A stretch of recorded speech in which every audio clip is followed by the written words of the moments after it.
What's popping? What's popping, everybody? It's my Grace Uni. Let's get into this reaction video. I was already kind of watching it, not gonna lie, but I wanted to just watch some more of it with y'all, see what y'all think about it. I mean, it's looking like he threw it all away for Vaughn in that situation. You know, he's got another situation where these two dudes are accused of get back for D thing. And then, people would always say you can't use song lyrics in court and stuff like that. Yeah, they're ignoring that, man. They're using that. A group of guys in the UK just got 137 years because certain details in their music were critical details that only the killers would know, and detectives was able to correlate that, got him off the street. Damn. In Dirk's music, he's speaking on a lot of things. He's speaking about avenging his brother's death a few times. Like that song Go, they took that song down. Too many details in that song. Right after the Little Pop hit, Mm-hmm. they dropped an OTF album. Like, I don't know if you've seen Trap Lord Ross's documentary about Dirk, but I mean, a lot of that documentary is a lot about the music and him breaking down the music and all the stuff that actually aligns with what happened. And that, you know, right after Little Pop was killed, you know, they released this album which he does so much talking in there. It's crazy. Because It's like a self curse. You know what I'm saying? It's like a curse put on themselves. Like, why? I don't know if it's like when niggas be rapping, they don't know what to say. They don't feel like they have nothing else interesting to talk about, so they're gonna talk about something else. But the music That's what gets purchased more when people know that it's real. And, I never met the guy, Trap Lord Ross, but shout out my boy Mafi. Down in Atlanta, they had booked Trap Lord Ross for an interview, and he was concerned for Trap Lord Ross's safety. He called me, he said, yeah, bro, what you would charge for security, bro? So let's say if I give you an interview and I want to pay you to be Trap Lord Ross's security, because he said that when people found out that Trap Lord Ross was coming to Atlanta, he said he was receiving death threats. He was saying a lot of people upset with Trap Lord Ross. People associated with YoungBoy, associated with Dirk, associated with other figures that he made videos about. So out. for them to take those threats to be credible threats, Yo.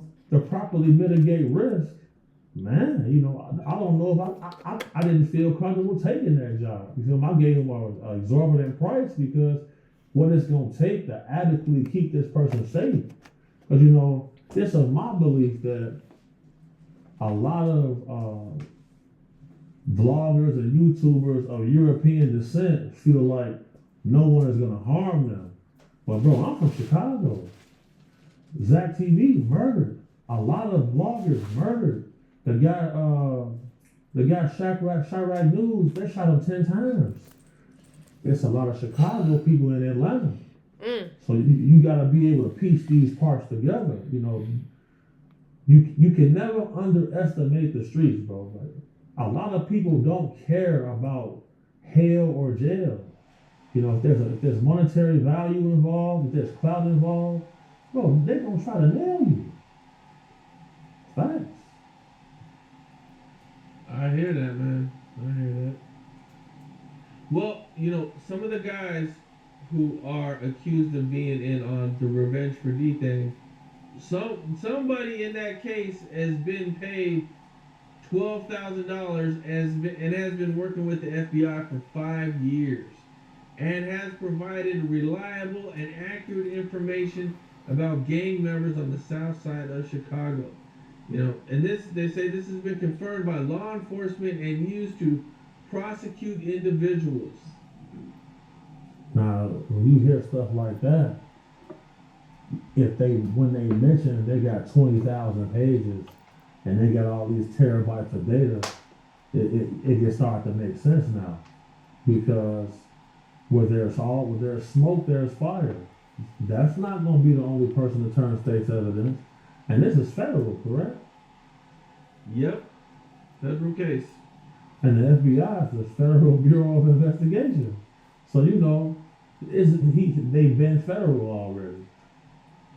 As soon as the FBI get involved, you've gone federal. And the thing with the FBI is, people feel a lot more comfortable speaking to them because they don't record. They're not gonna, because the whole thing with TPD and Greg Kading.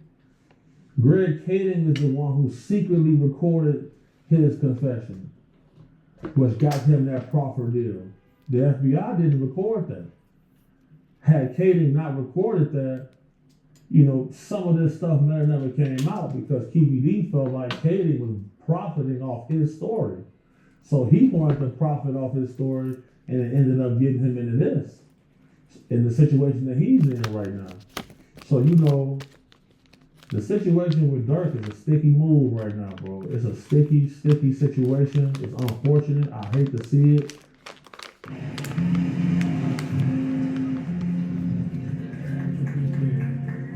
Hi, everyone. Look how many people's lives is ruined. He got 10 children, don't he? A lot. And then all of the guys on the case got kids. He gave Jam, I believe Didi was the one who brought Jam. He got Dirk to give him $50,000, got him a crib, all of that. Right. He in Arizona right now, and Jam might be in jail right now in Arizona. That's what we're hearing. I don't know if there's any facts. I don't know if that's been proven to be fact yet, but that's a lot of people are saying that. I'm hearing that a lot. And the FBI has unlimited resources now. You feel me? Like, they don't pick up Get out. because they pick your name and they investigate. It's just not random. They not just like, oh, let's just look into him. No, man. Like, with the Young Dolph case, law enforcement came out and said they leaned on social media to help them solve that case. With Dolph, social media had that thing solved, I think, within a couple weeks. With this situation, social media was whispering for a long time about who was involved. We seen podcasters come on and say, oh yeah, you can't say Slide for Pop no more. Vaughn. You can't say Slide for Vaughn no more because of Lil Pop.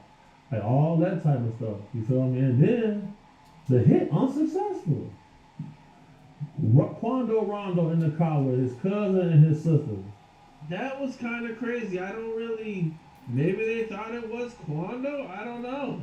That's kind of maybe they mistook him or something. The whole thing is kind of weird because they followed him around for hours when they could have just got him in the car. Maybe they thought the car was bulletproof. That's why they waited until they went to the gas station to get out of the car. It's kind of unclear exactly, allegedly anyway, if that's, what happened. I'm going to say this.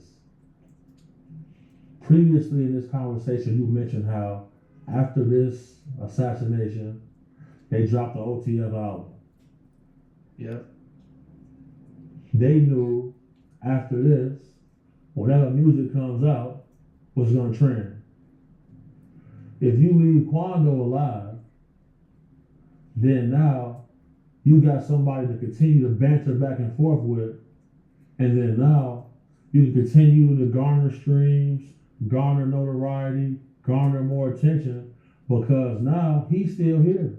So if he says anything, you can respond, and then if something happens to him and he ultimately meets his demise, you're going to make more money. You feel me? These guys have monetized murder powered by these big labels. It's a dirty game. Dark times we living in. Damn, the way he said that was, we monetize murder. Hey, that goes to show you, man. Whatever you want to do in life, you can get monetized. But I'm just saying, like, yeah, they monetize murder for sure, as a society. I wanted to jump to the latest Jay-Z stuff, man. I believe you were saying that Jay-Z used to lock in with your friend or somebody when he would come to Chicago? Yeah, my older brother, Big Meech, man, BTD, rest in peace to him. He died from COVID. Long live my big brother. You know, so whenever he came to Chicago, like the photos and stuff I sent you, like whenever he had come to the city, he would tap in with Meech. You feel me? So like, once they would tap in, you know, they had their own relationship. So, and I was warning people, like, look, this ain't a normal guy. Like, this is not somebody you can just play with. I've seen several content creators with large followings get their TikTok pages took for saying Jay-Z's name. They tagged their page for misinformation. Page gone. 500,000 followers. 250,000 followers. Page is gone. And, you know, for the lawyer Busby to say that this private investigator team is following him around, going around to people, his acquaintances, trying to purchase information and dirt about him, you going up against a billionaire. Like, your law firm isn't as wealthy as this man and his wife. So, and a lot of the Jay-Z talk is quieted down. You notice that? Right. She came out, she did that interview where she got caught in a bunch of lies. This is gonna happen when you're going against somebody that's at the upper echelon of society, bro. You feel me? This is not a guy who came from just strictly throwing parties, bro.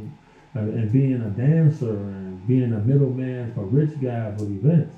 You know, this is a person who is deeply involved in the underworld. You know, to be able to reach a certain status, being in the narcotics business, you gotta have a militant mind state and you gotta be pretty smart. You know, if you listen to his lyrics, you know, in certain songs, he was challenging law enforcement. Like, yo, you wanna search my trunk, you're gonna need a warrant for that. You don't hear nobody saying that, man. They go on a high-speed chase. All high speed, they don't even know the law. They don't know anything.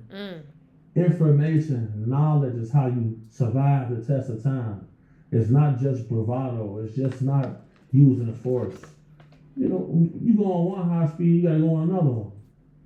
But if you know the law, you put your seatbelt on, you drive the speed limit. It's a lot harder. You're not smoking weed in the car. It's a lot harder for them to have probable cause to search your vehicle.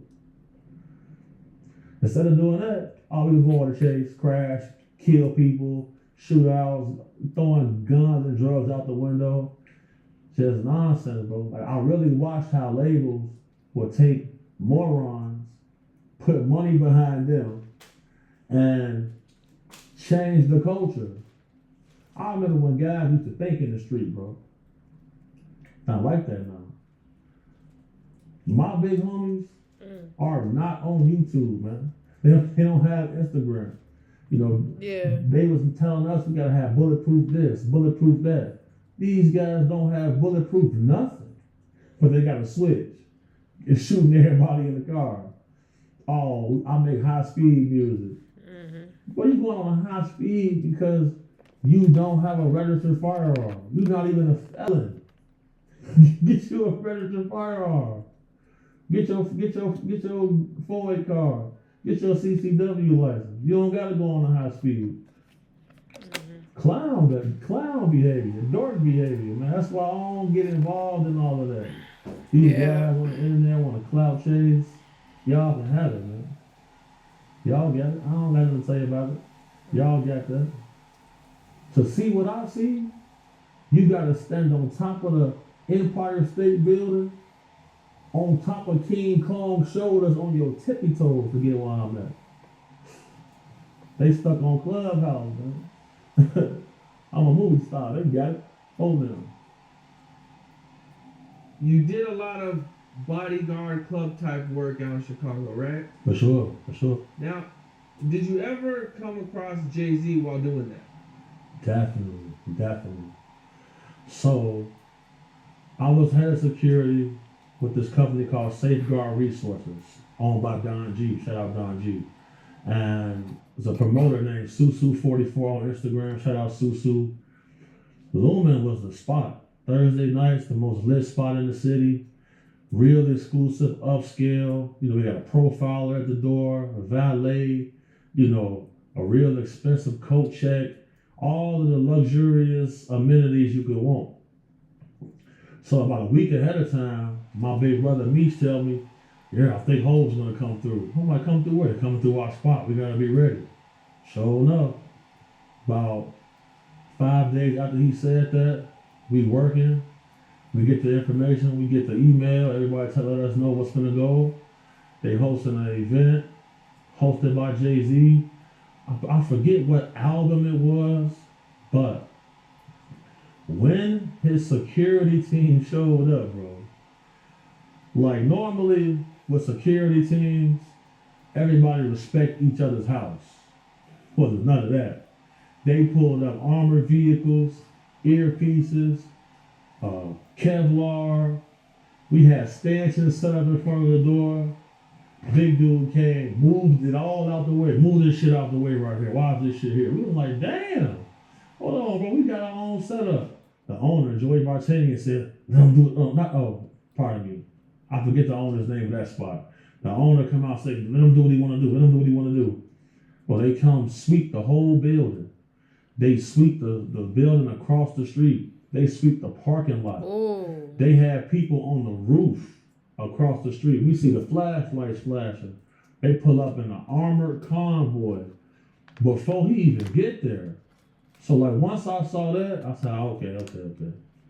You know, and his stoicism, like, you know, one song he did, he didn't need no prep, no sound check. It wasn't no, because a lot of time when rappers perform, they got the actual song playing, and they basically just ad-libbing it. No, Yeah. it was an instrumental playing, and he rapped his own lyrics without no assistance, no auto-tune. I'm Like, about to go. wasn't nobody doing anything like that. You feel me? So I was able to encounter him in his element. He wasn't over mingling with people. You know, he wasn't going to no after parties. You know, he wasn't trying to, because a lot of artists and rappers, they want you to wrangle women for them. He wasn't doing any of that.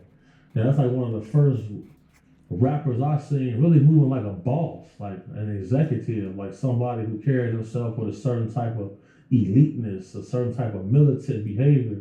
And that's one reason why I really fell in love with that business. But you know, being a bodyguard though, most rappers don't have money, you know, and most of them don't move like that. And they get you in a lot of weird situations. Shout out to Hov, you know. And then he set it up so like the whole security staff got a couple $100 tip at the end of the night on top of what we got paid. So you know, he on a different level. So people gotta be cognizant of that when you going after him, bro. What? A lot of these artists, bro. I remember being in the club and some people off the TV show Power come asking us to borrow money. I'm like, oh man. Facts, bro. Facts. What's the dude name? Rotimi. The man, I seen his card decline. He come to us. He asked my little brother, he said, hey man, Damn. can you buy me a drink? It damn near sound like the industry is like a big ass clubhouse. And only some people can get the incentives. Bro, you can't get a drink? Alright, we'll pour you a shot or something, but watch out, man. You feel me? Like we paid $800 for this bottle in this MF Club, man. You on a TV show. Okay, so where Timmy goes and he's trying to get you guys to hook him up with some drinks, man. That's crazy. That's facts, bro. And what's the dude name? The guy who played Ghost? Omari Hardwick. Yeah, he was under the same act. What? He under the same thing. I'm like, man, we got LeBron in the club, we got Kyrie, we got other superstars in there. We was in Cleveland for this. It's like 2016. For sure, they definitely asking for help in the club. I'm like, damn. But then you would see him come out and say, a guy Omari come out and say he wasn't making a lot of money. And man, I can see it. Now, Now, do you think he was doing it because he felt privileged, or do you think he was doing it because he just didn't have it? I feel like if he was feeling Nigga, your card ain't gonna decline if you a motherfucking millionaire. Okay? If you got 100,000, it ain't gonna decline. privileged, he would have asked the other celebrity guys. He come asking me and the guys, like, that's more risky than anything to me. Like, man, what? But we had seen the one guy, the singer dude, we seen his card get declined. The waitress come say, this you guys' friend? We don't know him. We kept it playing though. Gave him a couple little shots. Then he gonna say, I don't drink this. Man, watch out. Gave him a Corona after that, bro.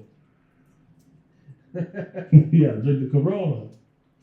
But sure. What was Omari like in the club? He was freestyling like Orlando Brown. What do you mean freestyle? Like rapping? Yes, bro. Like he bro, he was. Alright, thank y'all for watching that reaction video with me. If y'all want to go finish that, go ahead and finish it. We was able to touch on some topics today within that video. Thank y'all for watching the video, reaction video. My talking fast. Reaction video with me, Smugger X Uni, y'all, and I'm out. Peace.